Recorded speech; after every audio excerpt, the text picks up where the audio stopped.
Opel Astra после столкновения с Маздой сгорела этой ночью на пересечении улиц Чистопольской и Бондаренко. Девушка-водитель последней начала разворот, не убедившись в его безопасности. В результате пострадала сама, а второй участник аварии лишился своего автомобиля. Все подробности в репортаже Алии Хайрудиновой.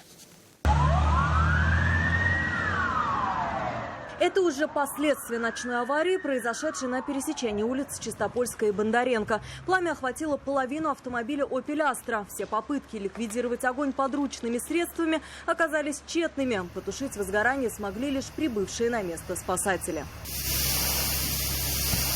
Помимо огнеборцев, на место происшествия прибыла и карета скорой помощи. Госпитализация потребовалась 19-летней девушке, водителю Мазды. У нее диагностировали ушибы мягких тканей грудной клетки.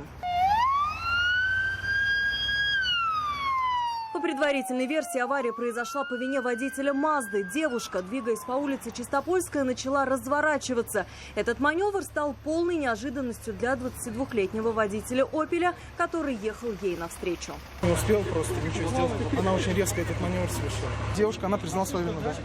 Торопилась, сказала? Ну, нет, она сказала то, что подумала, что я очень далеко, а оказалось, что я приближаюсь быстрее, чем она об этом думала. Скорость вы не превышали? Нет, скорость я в порядке установления.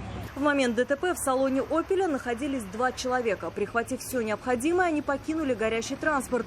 Никто из них не пострадал, а вот спасти машину все же не удалось. Восстановлению она уже не подлежит.